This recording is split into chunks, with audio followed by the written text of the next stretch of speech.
Assalamualaikum warahmatullahi wabarakatuh. Bertemu lagi dengan Pak B. Kali ini kalau yang belum tahu adalah Ahmad Jubedi channel. Kalau di membahas seputar tentang pertanian, perkebunan, terus investasi dan juga perencanaan keuangan. Jadi di situ lengkap, komplit, paket komplit untuk mengikuti konten-konten Pak B selanjutnya. Kali ini Pak B akan berbagi pengalaman tentang strategi jitu mencegah bunga dan buah rontok pada tanaman cabai. Strategi jitu mencegah bunga dan buah rontok pada tanaman cabai. Oke, simak video ini sampai selesai. Jangan lupa kasih like, subscribe, dan komen. Oke, seperti itu.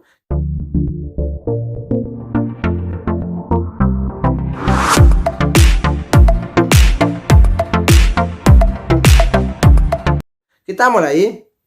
Tanaman cabai atau budidaya cabai itu membutuhkan waktu berulang-ulang untuk bisa paham, untuk bisa terampil, dan untuk bisa mengetahui seluruh permasalahan di lapangan. Karena permasalahan di lapangan itu setiap saat itu berbeda-beda dan kompleks. Misalnya ketika musim kemarau itu banyak kutu-kutuan yang menyerang. Banyak kutu-kutuan karena panas, banyak kutuan yang menyerang sehingga tanamannya biasanya kerdil.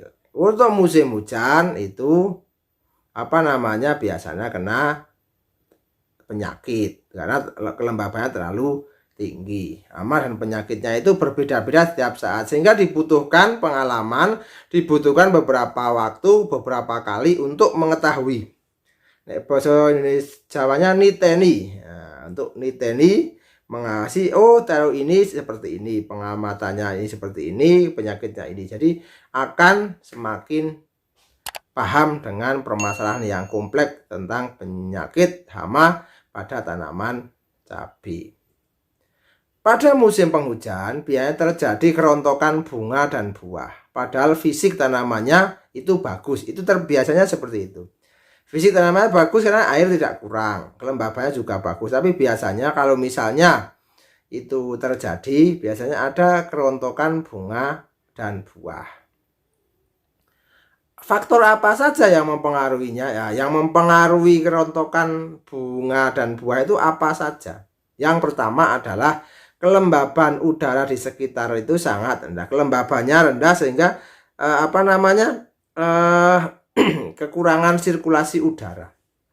Yang kedua, cabai ternaungi tanaman sekitar atau misal kurang panas. Jadi sinar mataharinya kurang cukup untuk proses setelah berbunga itu nanti akan menuju ke buah, atau setelah berbuah nanti akan menuju buah yang sampai benar-benar matang atau benar-benar tua yang siap dipetik. Terus yang ketiga, tanah yang kering, atau kadang ada juga tanah itu kering, kurang air.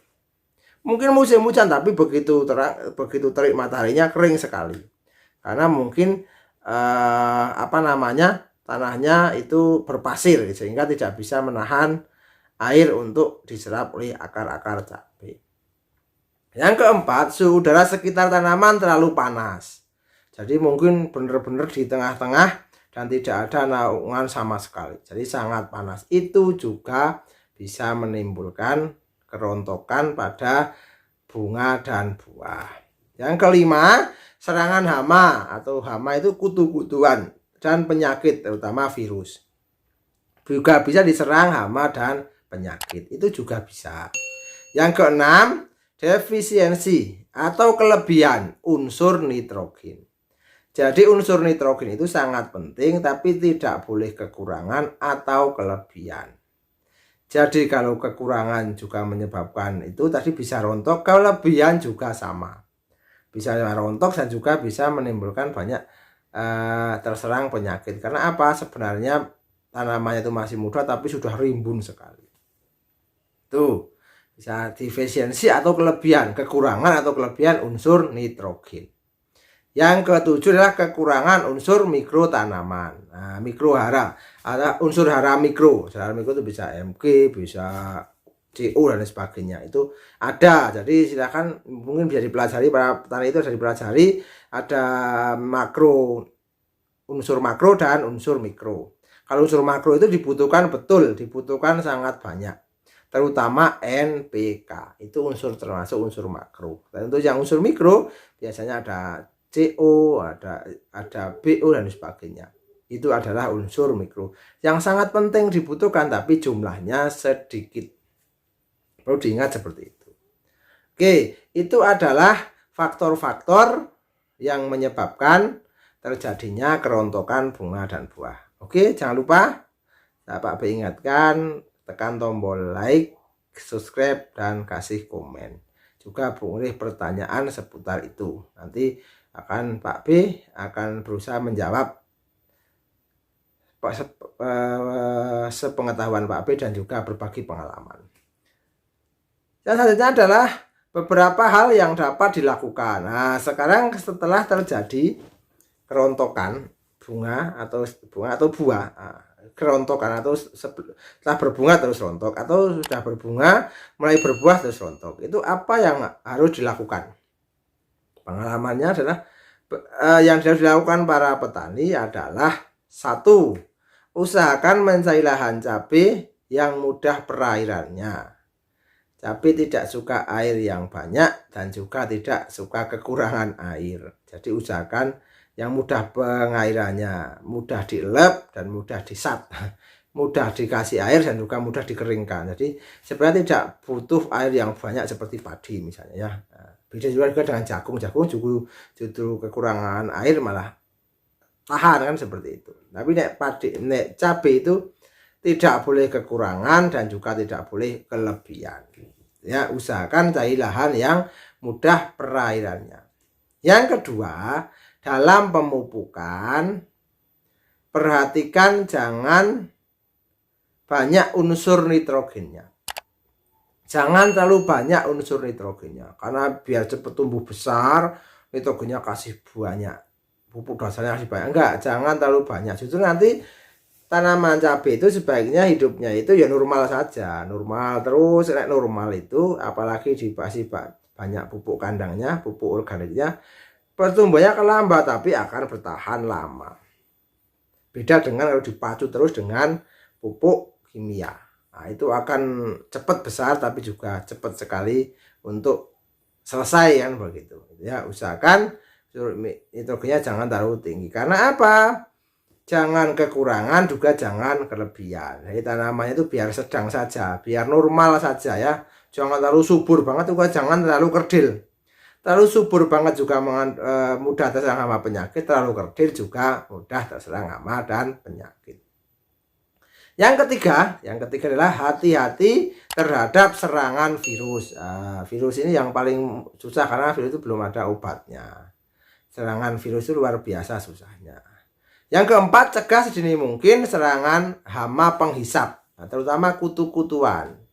Jadi kutu-kutuan itu yang nanti akan menghisap cairan di daun sehingga daunnya itu mengkerut atau malah menggulung. Itu diserang oleh kutu-kutuan. Segera diberantas, kalau masih sedikit segera diberantas menggunakan insektisida. Nah, insektisida bisa, kalau yang mau membunuh jauh insektisida secara sistemik. Sistemik itu nanti mengenai kutu tersebut nanti akan mempengaruhi proses metabolisme dalam tubuh kutu tersebut sehingga kutu itu akan mati. Tapi kalau kontak kan begitu kena saja yang mati, yang lain enggak.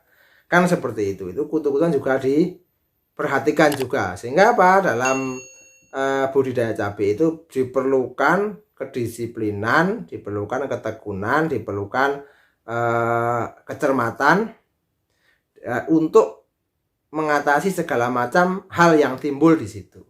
Ada gejala penyakit harus tahu, ada kekurangan air harus tahu, ada gejala-gejala yang kurang ini kalau belum tahu ya tanya pada yang sudah tahu dan pernah melakukan.